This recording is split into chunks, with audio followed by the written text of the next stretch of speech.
El domingo pasado, si recordamos, estuvimos hablando de lo que era un verdadero testigo. ¿Y cómo es ese verdadero testigo? Vamos a recordar un poquito.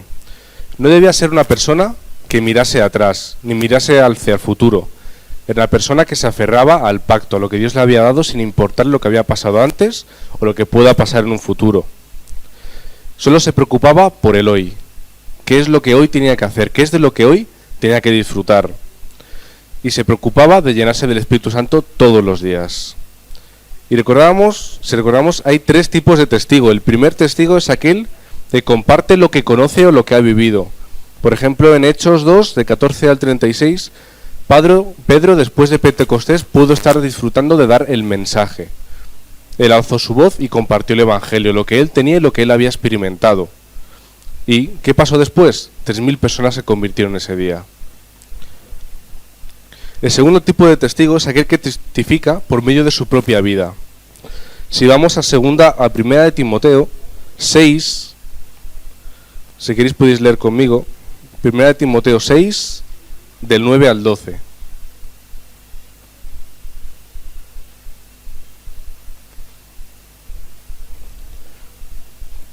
Primera de Timoteo 6, del 9 al 12, dice: porque los que quieren enriquecerse caen en tentación y lazo, y en muchas codicias necias y dañosas que hunden a los hombres en destrucción y perdición. Porque raíz de todos los males es el amor al dinero, el cual, condicionando a algunos, se extraviaron de la fe y fueron traspasados de muchos dolores. Mas tú, oh hombre de Dios, huye de estas cosas, y sigue la justicia, la piedad, la fe, el amor, la paciencia, la mansedumbre. Pelea la buena batalla de la fe, echa mano de la vida eterna, a la cual asimismo fuiste llamado, habiendo hecho la buena profesión delante de muchos testigos. Pablo le está dando a Timoteo un ejemplo, cómo tiene que ser esa vida que testifica, no una vida que se centra en cosas vanas, sino una vida que se centra en la fe, agarrándose al pacto, agarrándose a la vida eterna que Dios nos ha dado. El tercer tipo de testigo es aquel que da su vida por testificar, o que da su vida por aquello por lo que está testificando. Vemos en Hechos 7 cómo Esteban, uno de los apóstoles, ha dado su vida por testificar. Le apresan y él tiene una oportunidad, puede intentar negar lo que había predicado, o intentar salvarse, o por lo menos que fuera un castigo menor. Pero no, él aprovecha sus últimos momentos para dar el Evangelio, para dar el mensaje. No le importaba que fuera a morir. A él lo que le importaba era compartir aquello que él estaba viviendo. A él lo que le importaba era ser testigo, hasta el último de la tierra y hasta el último suspiro de su vida. Entonces, teniendo claro estos tres tipos de testigo, recordamos cuál teníamos que ser. Pues teníamos que ser los tres a la vez. Aquel que experimenta las evidencias de Dios, las comparte con otros en su campo, deja que esas evidencias sean de testimonio para los demás y da su vida entera para que ese testimonio, para que ese mensaje sea compartido. Y una vez que sabemos qué es un verdadero testigo, cómo tiene que ser un verdadero testigo, tenemos que saber cómo debe vivir. Si nosotros queremos ser ese tipo de testigo, como los que encontramos, por ejemplo, en la iglesia primitiva, debemos tener un estilo de vida acorde con nuestra condición y nuestra identidad. ¿Cuál es nuestra condición o cuál es nuestra identidad? Somos hijos de Dios, somos testigos, tenemos el Evangelio, entonces no podemos vivir como una persona cualquiera. Mi estilo de vida debe ser acorde con esa identidad. La vida del verdadero testigo tiene que tener varios puntos y debemos disfrutar primero de la palabra. Y esto es una de las cosas que más importancia las tenemos que dar en nuestra vida. Si no estamos recibiendo la palabra, ¿qué dirección vamos a tomar? ¿O cómo vamos a vivir durante la semana? ¿O qué es lo que Dios quiere para mi vida? Si yo no estoy recibiendo la palabra continuamente, me estoy perdiendo todo aquello que Dios tiene que darme. Entonces, esto es una forma en la que Dios se está comunicando con nosotros. Nosotros, a pesar de que estemos escuchando palabra a través de una persona, pero Dios puede obrar a través de ella, y eso es palabra de Dios. Entonces debemos escuchar claramente y prestar atención a qué es lo que Dios tiene para mí en esta palabra? ¿Qué es lo que Dios me quiere decir? Entonces, Dios nos puede dar la dirección, Dios nos puede dar la fuerza, nos puede decir aquello que quiere que cambiemos o quiere que hagamos, entre otras tantas cosas. Tenemos que prestar mucha atención. Entonces, ¿dónde puedo escuchar palabra? Pues primero, tenemos el mensaje del domingo. No venimos simplemente a relacionarnos, a hablar con los hermanos, a estar un rato juntos, a escuchar la alabanza. Venimos a escuchar la palabra de Dios, a qué es lo que Dios tiene para mí. Venimos a llenarnos. Venimos a servirle, pero también a llenarnos. También tenemos el diario de oración, todas las semanas. Tenemos nuestro mensaje, aunque sea cortito, pero tenemos todos los días una pequeña porción de palabra de Dios. No sea simplemente un devocional, o mira qué bonito, o mira esto, sino qué es lo que Dios tiene para mí, o voy a encontrar la dirección en este día. Tercero, tenemos el mensaje en internet, podemos escuchar el mensaje del domingo, tenemos tantos mensajes que podemos escuchar desde Corea, tenemos una gran bendición que es el internet. Tenemos que seguir avanzando, la iglesia tiene que avanzar y podemos utilizar las nuevas tecnologías para estar, en este caso, escuchando el mensaje continuamente. Y tenemos otros cultos durante la semana, tenemos en las iglesias regionales, por ejemplo en Torrejón de Velasco también podemos escucharlo, en Rivas, en Guadalajara, podemos escuchar el mensaje en los viernes, estar en el culto de oración, tenemos los discipulados personales, o simplemente nosotros en nuestra propia casa podemos coger la Biblia y leer. ¿Qué es lo que Dios me puede decir en este día? Prestar atención mientras escuchamos la palabra. Tenemos que ir hacia la palabra o escuchar la aplicación con un corazón sincero y con un corazón abierto, abrir nuestra mente y esperar lo que Dios tiene que decirme. Con eso tengo que vivir todos los días. No puedo quedarme solo en el mensaje del domingo, y luego escuchar un mensaje de la semana. Todos los días tengo que tener palabra, y cuanta más, mejor. Cuanto más escucho, más me lleno. ¿Qué más tiene que tener ese testigo en su vida? Tiene que estar disfrutando de la oración. Si cuando escuchamos la palabra es Dios quien nos habla, cuando estamos orando, esa comunicación es de doble sentido. Ahora no solo estoy escuchando lo que Dios tiene que decirme, sino que yo también le hablo a Él. Estoy disfrutando también de tener una comunicación directa con Dios. Pero puedo contar cómo me siento, qué es lo que necesito, qué es lo que quiero. Incluso puedo hablarle como si fuera un padre. Es una relación personal que yo tengo con Dios. Entonces, al igual que yo hablo con Él y yo le pido cosas, Él también me responde, porque tengo esa bendición. Si recordamos las bendiciones que tenemos, una de ellas es la respuesta a la oración. Yo le hablo, yo le pregunto, yo le pido, y Él me dice, Él me da, y Él me responde. Entonces, si tenemos esto claro, también tenemos que tener claro que siempre la respuesta de Dios es conforme a su horario. No es cuando yo quiero tener una respuesta, no yo oro ahora y luego por la noche ya quiero tener la respuesta, o mañana por la mañana. Dios tiene su horario para respondernos. O también incluso queremos tener una respuesta como a nosotros nos gusta, o la respuesta que yo quiero. Yo le pido algo, pero ya no es tanto el pedirle, sino eso el ordenarle, ¿no? Señor, yo quiero esto, ¿no? Pero no admitimos un no. También tenemos que tener la mente abierta para que Dios nos pueda decir que no a ciertas cosas. Porque si Dios nos dice que no, es mejor para nosotros. Es como una relación entre un padre y un hijo. Si yo o un niño le pide a un padre algo, por ejemplo, le pide un cuchillo, por mucho que al niño le apetezca o le parezca divertido jugar con ello, el padre no se lo va a dar, porque no es bueno para el niño. Entonces, tengamos cuenta que no siempre todo lo que pedimos a Dios es bueno para nosotros. Entonces tenemos que estar pendientes de qué es lo que Dios quiere para mi vida. No tanto de lo que yo quiero, lo que me apetece, sino qué es lo que Dios me quiere dar. Dios nos da esas respuestas, pero para que estemos disfrutando del campo. No tenemos que tener esa oración simplemente como una comunicación y bueno, pues Dios me responde, Dios me da cosas, sino ¿para qué estoy orando? Eso tiene que ser un fundamento en mi vida. Otra cosa que tenemos que estar disfrutando es del evangelismo. Pedro, después de Pentecostés, salió, predicó, como decíamos antes, y 3.000 personas se convirtieron ese día.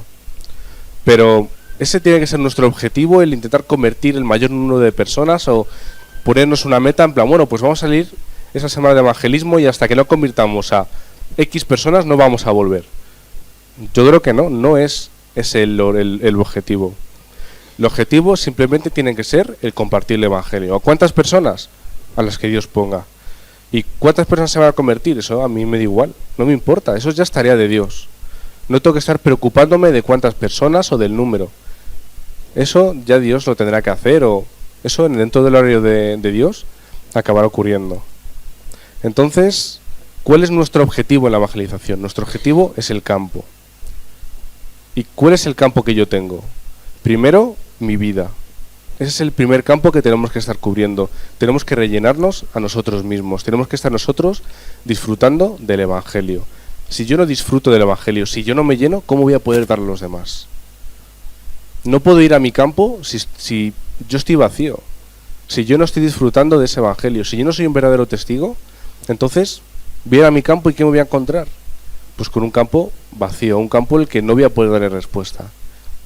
El segundo campo es el trabajo, los estudios. Yo estoy yendo todos los días a un sitio. Yo personalmente voy al seminario. Todos los días me relaciono con personas, me relaciono con compañeros, con profesores, con personas que trabajan allí.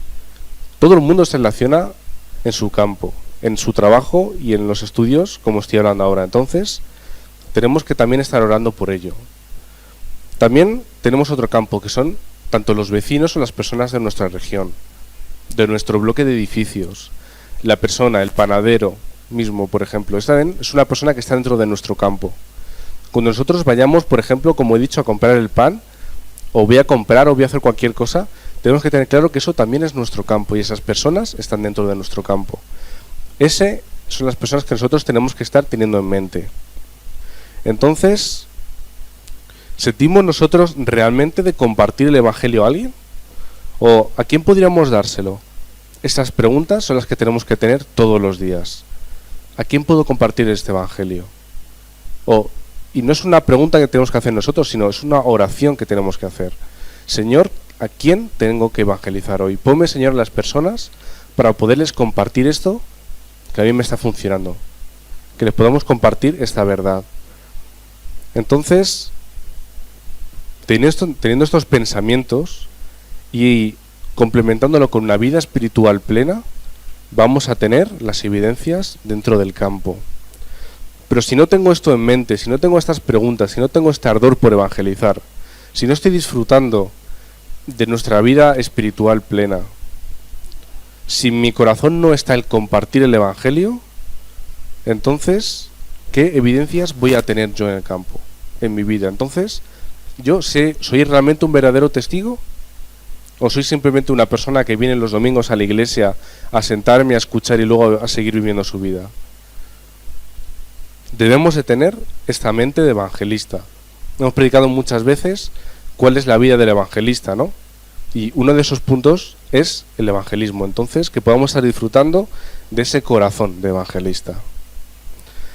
Cuando estoy disfrutando de la palabra, cuando estoy disfrutando de la oración y cuando estoy disfrutando del evangelio, estoy disfrutando de los 3 hoys.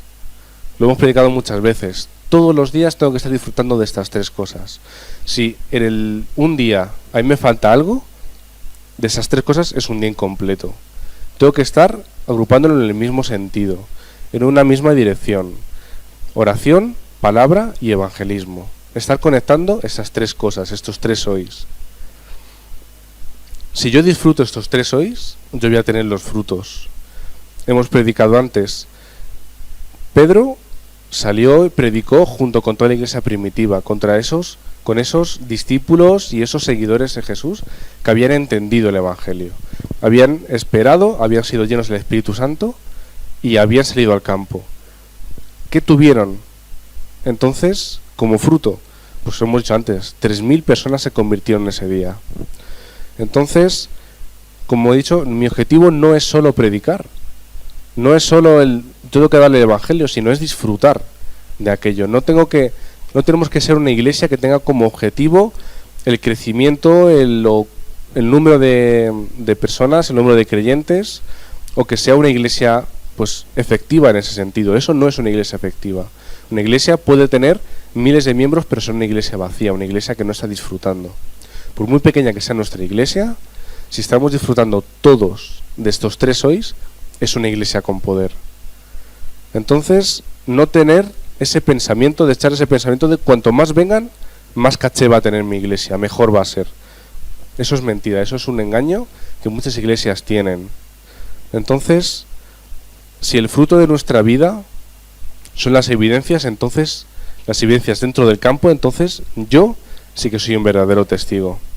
Disfrutar de los frutos que el evangelismo en mi vida personal, para poder disfrutarlo después en mi vida en comunidad, en mi vida con la iglesia. Y teniendo los 3 hoys y viendo los frutos, pues yo sí que puedo ver que soy un verdadero testigo, pero un verdadero testigo yo personalmente en mi vida, pero ¿qué pasa en la iglesia? Tenemos que tener la unidad dentro de la iglesia. La iglesia es más que una institución social, es el cuerpo de Cristo. Entonces, si venimos solo a, como he dicho antes, a saludarnos, a hablar, a estar un rato juntos, a pasar el domingo por la mañana, realmente no estamos teniendo el verdadero propósito que Dios tenía en mi vida. No estamos realmente creando una iglesia, estamos creando, como he dicho, una institución social. Entonces, si cada uno de nosotros, que formamos cada una de las partes del cuerpo de Cristo, no funcionamos como uno solo, entonces no es una iglesia poderosa. La iglesia que más poder tiene es aquella que no tiene más número de creyentes, sino que los creyentes están funcionando como uno solo, están disfrutando de su vida personal con Cristo y eso lo llevan a la iglesia. No solo es una iglesia que forme personas, sino que somos el cuerpo de Cristo. No es solo un edificio, no solo son 4 paredes y un culto que tenemos los domingos, somos cada uno de nosotros. Eso es la iglesia. Y no hace mucho el pastor estuvo predicando de qué es realmente la iglesia. Somos el cuerpo de Cristo. Cristo está con nosotros a través del Espíritu Santo. Aquellos apóstoles, hablábamos la semana pasada, estaban intranquilos, estaban nerviosos. Muchos de ellos, cuando murió Cristo, se habían ido a sus quehaceres, habían perdido la fe, habían perdido el sentido por lo que estaban viviendo. No eran uno, pero cuando Cristo vino y les dio la evidencia de la resurrección y ellos por fin pudieron entender, fueron uno. Tenemos que tener como ejemplo la iglesia primitiva, una iglesia que disfrutaba en comunidad, oraba juntos, escuchaban el mensaje y salían al campo. A pesar de las persecuciones, a pesar de todo lo que tenían en contra, ellos se aferraron a la fe. Incluso a pesar de las persecuciones y de todos los problemas, eso fue el detonante para que el evangelio estuviera yendo hasta el último de la tierra. Probablemente si ellos se hubieran quedado en Jerusalén y no hubieran sido perseguidos y no hubieran tenido que salir a otros lugares, el evangelio pues se hubiera quedado ahí, no hubiera desaparecido probablemente. Entonces, a pesar de los problemas, a pesar de las situaciones como ellos tuvieron, si nosotros nos aferramos a estos 3 hoys y vivimos una vida de unidad, vamos a ver las evidencias y vamos a ver, como decimos, los frutos. Si no estamos teniendo esta unidad dentro de la iglesia, no vamos a tener una iglesia con poder. No podremos vencer el campo de Parla. Tenemos que tener la misma visión todos juntos. Pero ¿cuál es esa misma visión? ¿Qué es lo que tenemos que tener en común? La unicidad de Cristo. La unidad es una cosa, pero la unicidad es otra. Entonces, si tenemos esa unidad dentro de la unicidad, primero en nuestra vida y segundo en la iglesia, eso sí es una iglesia con poder. Esa sí es una iglesia que puede vencer el campo de Parla. Pero tenemos que envolver todo dentro de un mismo lugar. Tenemos que tener la fe. Si nosotros no tenemos fe, no tenemos nada. Cuando tengamos un problema, si no estamos aferrados a la fe, nos vamos a mover. Como les pasó a los discípulos, muere Cristo y ¿qué pasa? Pierden todo, pierden el sentido y vuelven a su antigua naturaleza. Si nosotros tenemos fe, jamás nos va a pasar como ellos. Vamos siempre a estar disfrutando de lo que Dios tiene para nosotros, independientemente de la situación, de dónde vengamos o hacia dónde parece que vayamos. No importa la vida que hayamos tenido antes o lo que nos haya pasado. No importa lo que pasa que vaya a venir en el futuro. Parece que el futuro pues no es muy claro, no es muy alentador. Estamos todos en crisis, estamos todos mal económicamente, y eso también pues hace que la sociedad esté mal en otros sentidos. Es una sociedad en decadencia, los valores se están perdiendo, la cultura cada vez la está ganando más Satanás. Entonces, ¿qué futuro parece que queda? Pues sinceramente, si quitamos la fe, queda un futuro negro, desde mi punto de vista, un futuro muy oscuro. Entonces, si nosotros estamos teniendo la fe y la estamos disfrutando, todo eso desaparece. Toda la incredulidad se queda fuera. Y el poder que estamos recibiendo sí que lo podemos llevar a cabo. ¿Por qué? Porque tenemos la fe. Si yo no tengo la fe, todo lo que estoy recibiendo no lo puedo dar porque ni yo mismo me lo estoy creyendo. Entonces, primeramente, disfrutemos en nuestra vida la palabra, disfrutemos la oración y disfrutemos la llenura del Espíritu Santo. Tengamos esta vida de testigo. Y como verdaderos testigos que ponen toda la fe y la confianza en Dios, tener como meta lo último de la tierra, evangelizar hasta el último de la tierra. Primero en nuestra casa, en nuestro campo, y después hasta el último de la tierra. Como decía el pastor no hace mucho, que no seamos una iglesia, que es una iglesia asamblea, que solo se reúne hacia adentro, que solo obra hacia adentro. Ser una iglesia una iglesia que va hacia afuera, hasta el último de la tierra. Ser personas que viven en oración, mañana, tarde y noche. Disfrutar de la llenura del Espíritu Santo, para que con su poder cumplir la gran comisión. Mateo 28, 19-20 nos da la gran comisión. Id y haced discípulos a todas las naciones. Oremos. Gracias, Señor, porque tú nos das la palabra, Señor, nos has dado el Espíritu Santo, nos has dado su poder para estar cumpliendo con tu plan, Señor, y que podamos ser esos verdaderos testigos que disfrutan del Evangelio y disfrutan de compartirlo, Señor. Que su vida esté siendo también compartida el Evangelio, Señor. Que nosotros podamos estar disfrutando de nuestro campo las 24 horas del día, Señor, y podamos tener ese corazón de evangelista, Señor. Que podamos vivir como verdaderos testigos que disfrutan, Señor, de la palabra, de la oración y del evangelismo de hoy, Señor. Que cada día tú obres, Señor, en nuestra vida. Y cada día podamos ser más testigos, Señor, y podamos ver las evidencias